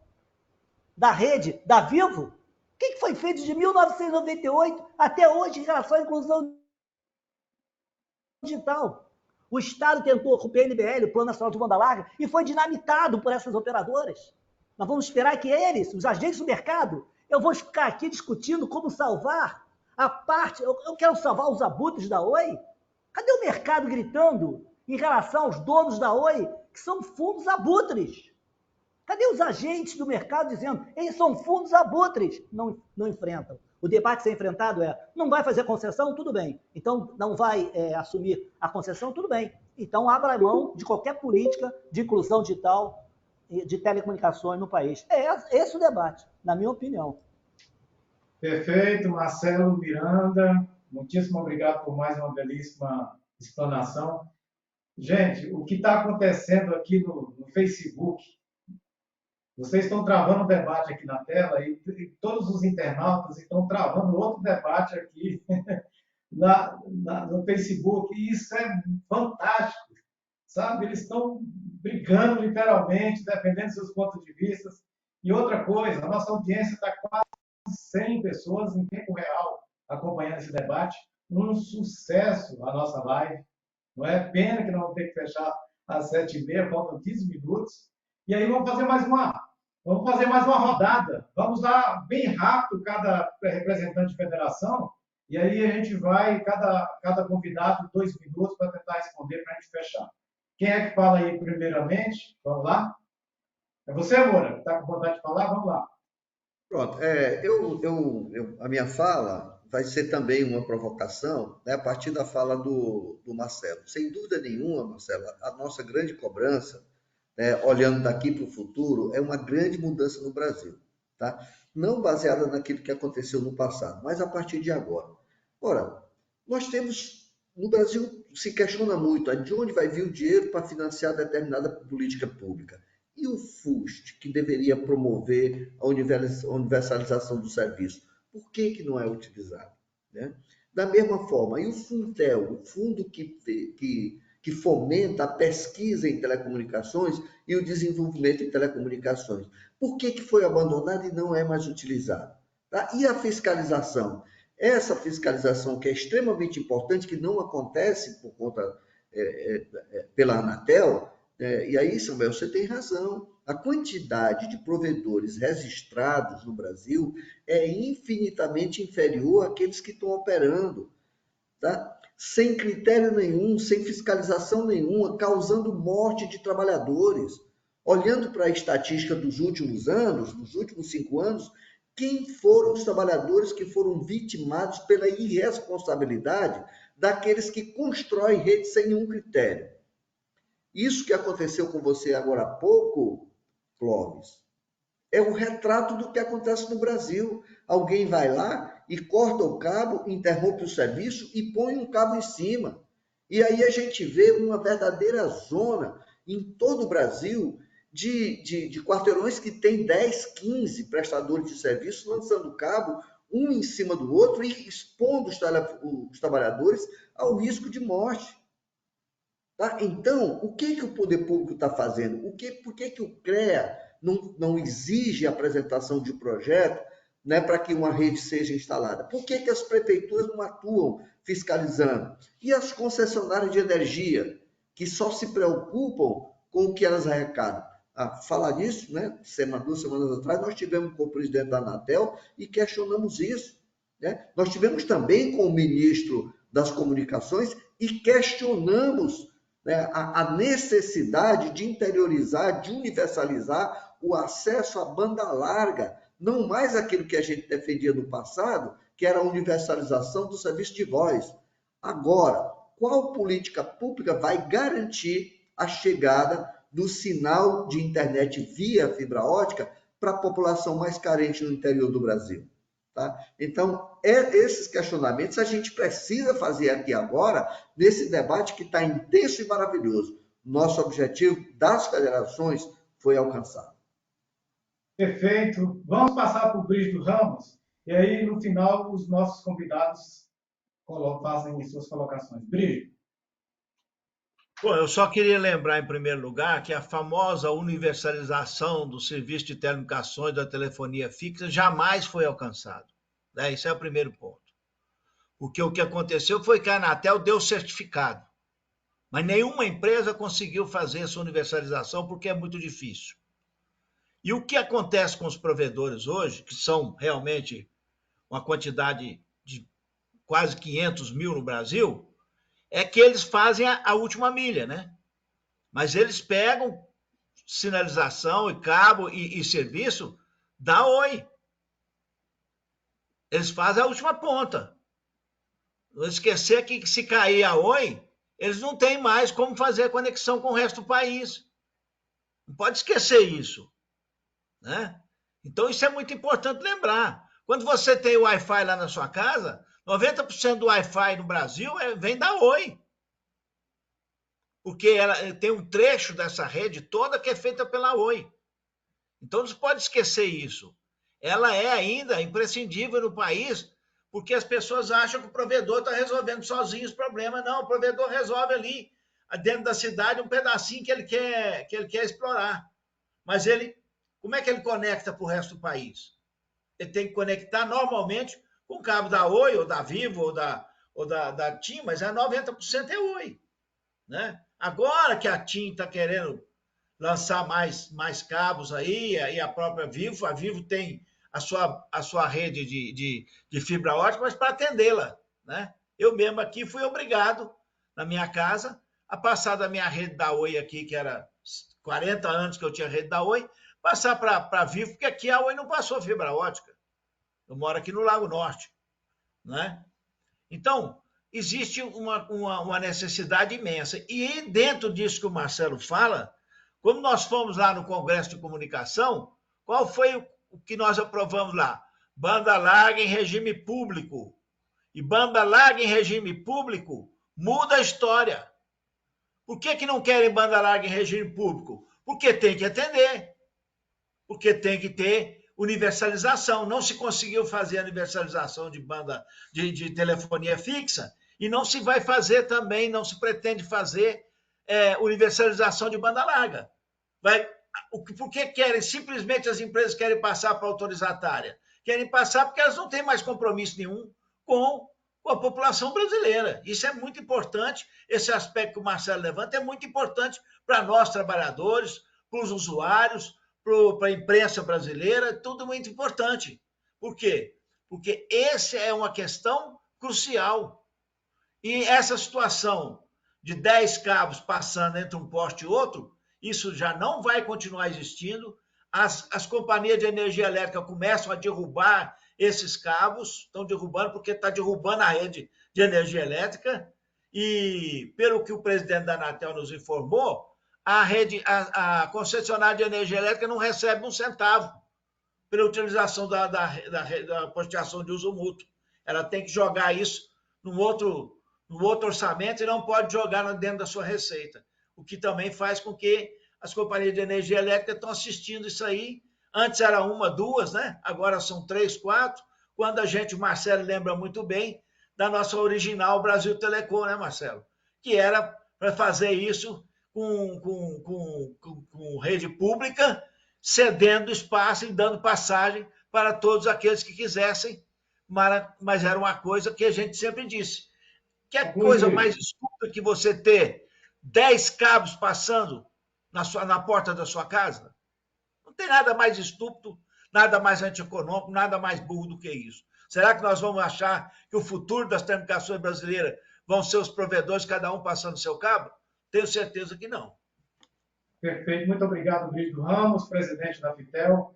Vamos ouvir o Marcelo Beltrão e, na sequência, o Lauro, e aí nós vamos para a parte final da nossa live, porque o tempo está estourado. Ouça, eu adoraria ter uma discussão mais ampla que envolvesse o setor de telecom, o seu passado e o seu futuro. Mas eu estou me atendo exclusivamente ao tema aqui, que é a Oi e o futuro da Oi. E vou continuar só nele. Não vou fazer digressão alguma com relação ao que deveríamos ter feito, ou que o setor deveria ter feito, ou que o governo passado deveria ter feito. Constato apenas que não fizeram, né? Eu quero fazer uma pergunta a Samuel. Parece-me que você já explicou isso, mas eu queria que fosse, usando assim uma expressão nordestina, que você deixasse assim, a cocada do coco do coqueiro da praia. Deixasse assim bem claro, para que não restasse dúvida. A opção de atuar unicamente no segmento de fibra ótica possibilita a sobrevivência da empresa no médio e no longo prazos? Essa é a pergunta. E para finalizar, eu vou contrariar um pouco aqui meus amigos dirigentes sindicais, isso envolve Marcelo Miranda também, que infelizmente, e olha que nós já estamos fazendo gestões junto ao novo governo, já que no governo passado, do ladrão de joias, era impossível qualquer tipo de diálogo, né? Então, com esse novo governo, nós já tivemos na Anatel, já tivemos no Ministério das Comunicações, estamos querendo conversar com outros atores do governo, se possível chegar no Haddad, se possível chegar na Casa Civil, para tentar encontrar, buscar uma solução que envolva aí o futuro da Oi. Mas, isso eu sei que é consenso entre a gente que estamos fazendo já. Mas eu compreendo hoje, vou dizer isso, não digo com o mínimo prazer, mas eu vejo que a Oi hoje é uma empresa privada, atuando numa área privada, comandada por entes privados, acionistas privados. Então, a solução de mercado era a melhor solução possível, ainda que tivesse um empurrão aqui, outro ali, do governo federal. Mas não dá, sabendo o tamanho dos problemas que esse governo federal acabou de assumir, né, que tem de reconstruir um Brasil do desastre que foi os 4 anos passados, é muito difícil a gente achar que é possível que o governo federal tenha uma intervenção, aporte recursos, coloque dinheiro. Isso não parece possível. Eu acho que o governo teria, sim, como indutor, que eu penso que ele poderia fazer, era encontrar uma solução de mercado, mas com indução do Estado. Essa é a única alternativa que eu vejo. Eu não vejo saída num ambiente que não fosse nesse sentido, considerando que, para meu desprazer, mas é um fato, né? A Oi é uma empresa privada e não parece que vai mudar isto. Mas primeiro a pergunta a Samuel. Temos futuro, Samuel? Perfeito, perfeito. Obrigado, Marcelo Beltrão. Vamos ao Lauro e em seguida a gente já vai a questões finais do nosso programa. Vamos lá, Lauro. É muito pouco tempo, muita coisa para discutir, né, Edivaldo? Então passa muito rápido. Como o Marcelo já disse, infelizmente o Moisés não está aí, como ele disse lá no início da fala dele, que a gente tinha que juntar todo mundo para tentar fazer um trabalho em comum para tentar salvar a Oi. Enquanto federações, nós estamos fazendo isso, como o Marcelo já disse aí, que nós já fizemos essa peregrinação aí pelo governo, pela Anatel e também, inclusive, com o presidente da Oi. E nós, viu, Samuel, nós ainda temos esperança, né, na Oi. E aí a pergunta, como eu ia fazer a pergunta para você, mas o Marcelo já fez, eu vou fazer a pergunta para o Clóvis, então. O Clóvis, enquanto investidor, Clóvis, ainda existe a esperança que a Oi, na Oi, de investimento? Perfeito. Vamos começar pelo Clóvis. Vamos ter 2 minutos, gente, que nosso tempo está estouradíssimo. Tá? Vamos lá, Clóvis. Vamos falar rápido, então. Primeiro, eu acho que, como eu falei, a fibra é o futuro. Então, a Oi está bem posicionada. Uma empresa com 4 milhões de clientes conectados, que é casas conectadas que tem hoje a Oi, é suficiente para essa empresa sobreviver no futuro? Eu acho pouco, ela tem que crescer mais. Mas nas metas do Rodrigo Abreu, ele tinha como metas, lá para 2025, ter 8 milhões de casas conectadas. Se isso chegar a acontecer, 8 milhões de casas conectadas em 2025, 2026, eu acho que ela se torna uma empresa viável do ponto de vista econômico-financeiro. Ela vai disputar com a mesma meta também a Vivo. A Vivo está com a meta de ter 8 milhões de casas conectadas no Brasil. Então, serão as 2 grandes lideranças de fibra ótica no país. Esses muitos provedores pequenos, todos eles vão desaparecer, não se iludam. Nos próximos 5 anos, eles desaparecem. Grande maioria por conta de problemas trabalhistas, problemas tributários, por falta de competitividade, porque não vão conseguir concorrer com a banda larga de fibra da Vivo e da Oi. Então, a grande maioria talvez fiquem aí no máximo 10, 11 empresas relevantes de fibra ótica e a outra grande maioria vai desaparecer. Isso é tendência mundial, isso é normal, não adianta nadar contra a correnteza. No mundo inteiro é assim, então não vai ser diferente aqui. Em qualquer país da Europa, dos Estados Unidos, a gente vai viver essa realidade. Então, não vamos ser ingênuos e achar que a gente vai fazer um caminho diferente. Não vamos. Uma outra questão que foi levantada aqui, que eu queria provocar também vocês, é a questão dos bens, dos recursos para uma política de levar a inclusão digital. Eu acho que isso é super importante. O Brasil precisa de tecnologia, o Brasil precisa de inclusão digital, a gente precisa ter em Paraisópolis, na periferia, banda larga de qualidade, e isso faz o PIB subir. Então, isso é estratégico, não consigo enxergar um Estado que não se preocupe com isso. Isso também vale para a zona rural do Brasil, que se a gente olha a ruindade da conectividade nas cidades, se a gente chegar no campo, aí é piada, né? Não existe. Não existe uma qualidade de conectividade no campo. Então, isso é vital para o crescimento do Brasil, então é essencial. Só que se pede muito que as empresas façam alguma coisa por essa inclusão digital. E aí eu fico me perguntando por que é que o governo não fez nada ao longo de 21 anos, porque ele captou do setor de telecom 231 bilhões de reais em 21 anos, que foram exatamente para os fundos setoriais. O FUST da vida, né, que deveria prover recursos aí para educação, levar tecnologia, o Funtel, CFRP, Condecine, né, o Fistel, tudo isso nesse período de 21 anos, arrecadou 231 bilhões de reais. Eu não sei para onde foi esse dinheiro. Para a educação não foi, para levar tecnologia para o mundo rural não foi, para levar tecnologia para as favelas e comunidades carentes do Brasil não foi. Mas ele pode ter ido para algum lugar. Seria importante a gente descobrir para onde foi esses 200 bilhões de reais. Porque eles saíram das contas de telefone, eles saíram das contas de internet. Em última análise, saiu dos nossos bolsos, porque nós pagávamos as contas para as empresas. E as empresas repassavam para estes fundos. Então, estes fundos, no meu entender, deveriam ter feito uma grande revolução digital de inclusão no país. Mas não foi feito isso. E, para mim, a responsabilidade não é das empresas, é do Estado brasileiro, desde o governo Fernando Henrique, porque isso foi criado lá atrás, no governo Fernando Henrique, esses fundos. E por que não se usou isso? Para onde foi esse dinheiro? Ninguém fala sobre isso. O FUST sozinho parece que tem mais de 34 bilhões. Essa foi a última atualização do presidente da Anatel em 2021. Tinha 34 bilhões no FUST. E não se usa.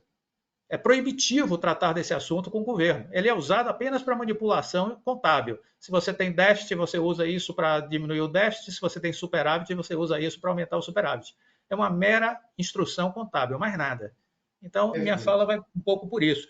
Né? E só uma outra coisinha para finalizar, a gente precisa refletir também sobre os caminhos para solucionar os problemas do país. E eu estava vendo agora a Itália, que não é uma economia tão distinta em relação ao do Brasil. Nós poderíamos estar nos equiparando muito a eles. O Grupo TIM vai receber 1,6 bilhão de euros do governo italiano para implantar rede de fibra nas áreas carentes da Itália. Olha que dinâmica diferente de raciocínio.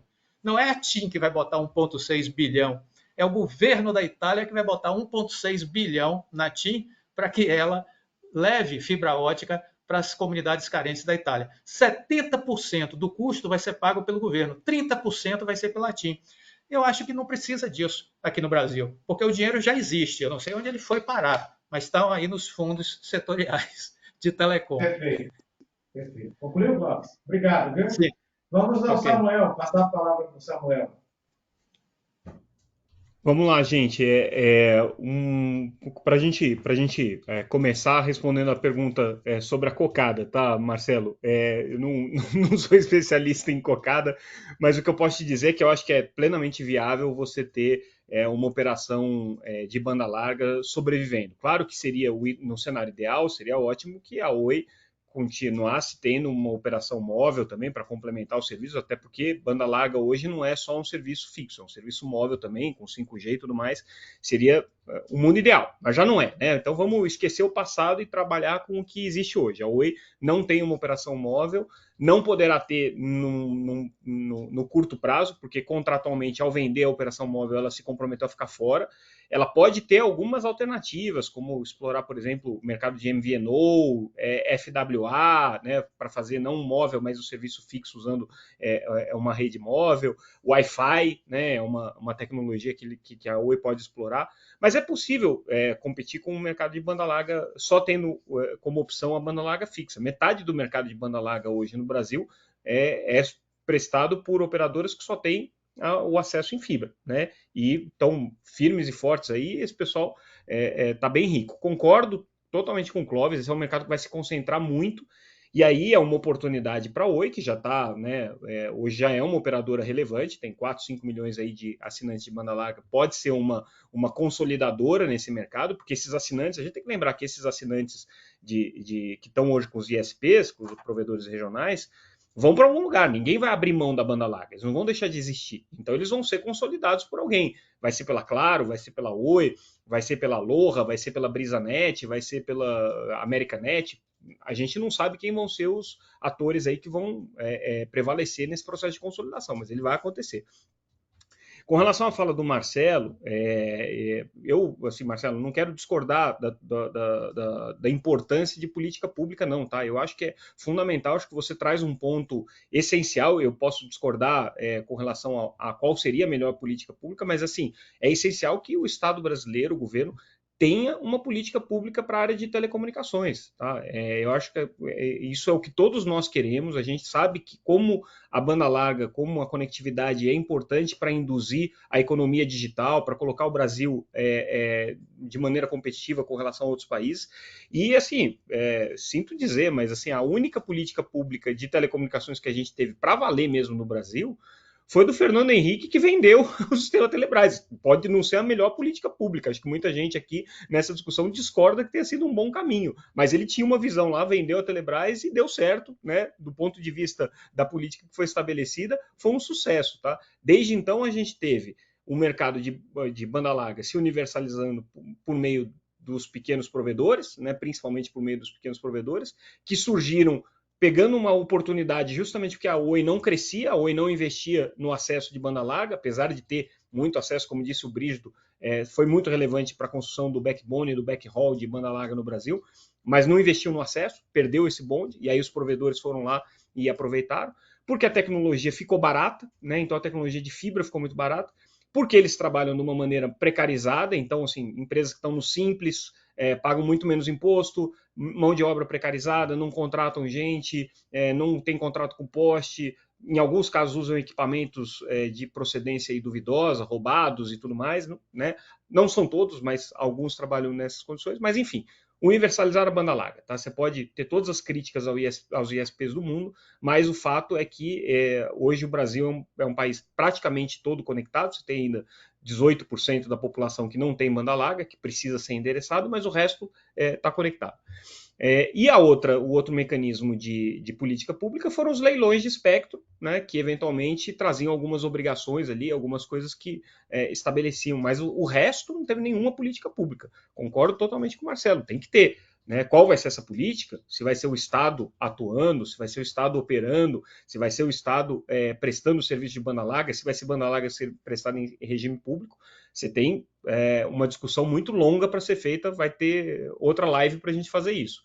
Mas tem que ter. Né? Acho que inclusive falta para o governo Lula trazer a proposta de qual é a política pública que ele tem para telecomunicações. A gente ainda não viu. O que eu vi até agora é a continuidade de todas as políticas públicas que foram colocadas aí nos últimos anos, que é edital de 5G, agora começou a se falar em investir dinheiro do FUST, mas até agora também saiu pouquíssimo dinheiro para isso, né? Os fundos públicos continuam travados e continua a mesma coisa de sempre, tá? Não mudou nada.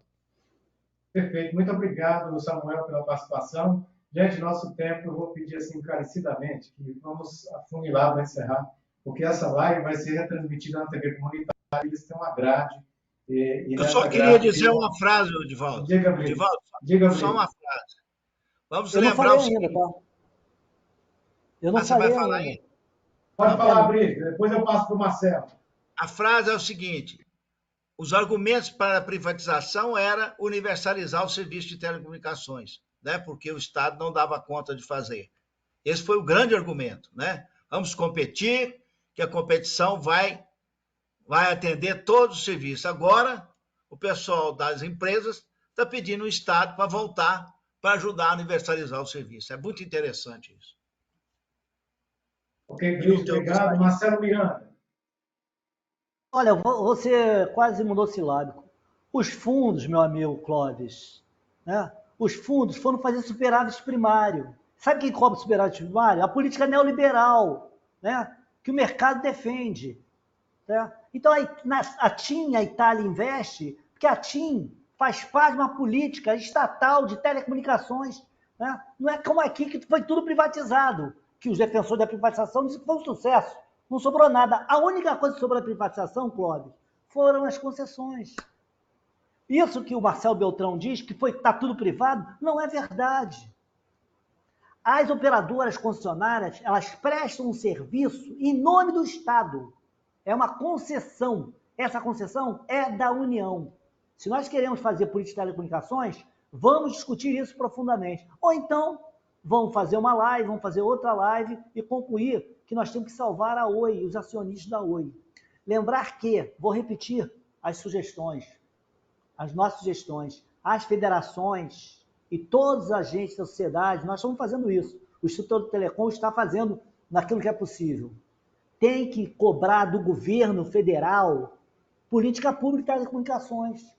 E começar essa política pública de telecomunicações chamando uma reunião, um conselho interministerial que coloque lá, sim, o Ministério das Comunicações, a SECOM, a Secretaria de Comunicação, coloca a Anatel, que não é ministério, mas é uma autarquia, tem que colocar a Advocacia Geral da União, tem que colocar um conjunto de agentes para discutir a situação da Oi numa perspectiva de política pública.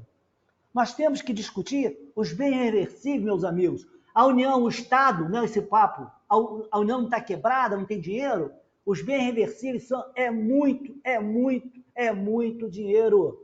Se a União pode abrir mão desses valores, vai esperar em 2025 para receber o quê? Nada. Aí sim, vai receber farelo. Hoje, ainda dá para fazer política de telecomunicações. Se nós esperarmos passivamente chegar a 2025 ou depois, nós vamos ter que responder à sociedade e aos trabalhadores que essa política engendrada hoje pela Oi vai terminar ainda mais qualquer possibilidade de política de telecomunicações e vai destruir mais ainda a postos de trabalho. Eu acho que todas as federações, principalmente que são de trabalhadores, deveriam focar esses parâmetros. O Instituto Telecom está aberto para qualquer outro debate, qualquer outra discussão, e a nossa defesa é: fora da concessão não há salvação para a Oi. Perfeito, muitíssimo obrigado pela participação, Marcelo Miranda. O debate continua aqui na página do Facebook. A gente agradece muito, estamos chegando ao final da nossa live. Agradecer ao Moisés, que não pôde ficar até o final, o executivo do FNECDC, que participou no primeiro momento e depois não participou porque teve que sair. Eu quero agradecer o Instituto Telecom, Marcelo Miranda. Muitíssimo obrigado, Marcelo Miranda, pela participação. Ok? Agradecer... Obrigado a vocês. Ok, Marcelo. Agradecer o diretor da Teletime News, jornalista Samuel Possebon. Obrigado, Samuel. Eu que agradeço, gente. Boa noite. Agradecer o diretor do canal Viver de Renda, Clóvis Faleiro. Obrigado, Clóvis, pela participação. Muito obrigado, Erivaldo. Muito obrigado pelo convite. Boa noite a todos. Agradecer o secretário-geral Marcelo Beltrão, secretário-geral da Federação Livre. Agradecer também o representante da FENATEL, Lauro Siqueira. Um abraço, Lauro. Obrigado, hein? Tamo junto, e a luta continua, companheiro. Agradecer o presidente da FITEL, Brígido Ramos. Estamos aí, um abraço. Abraço e agradecimento aos convidados. Agradecer, obrigado, Brígido. Agradecer João de Moura Neto, presidente da FITRATEL. Eu quero parabenizar a todos por esse brilhante debate, tá? Foi excepcional, a tanto a federação como os nossos sindicatos. Muito obrigado. Perfeito, agradecer a você, amigo internauta, que nos acompanhou, que fez alguns questionamentos, né? Perguntas. Infelizmente não pudemos passar essas perguntas, mas o debate foi travado também aqui na rede, aqui nos comentários. Então, um falava, o outro respondia, e o debate estava maravilhoso. E nossa audiência continuou lá em cima. Nós vamos chegar no final da nossa live, a live das federações, da FITRATEL, da FITEL, FENATEL e da LIVRE. Um grande abraço a todos. Obrigado aos convidados e aos nossos palestrantes. Até a próxima oportunidade. Tchau, pessoal. Uma boa noite a todos. Falou, pessoal. Tchau, tchau. Valeu, obrigado.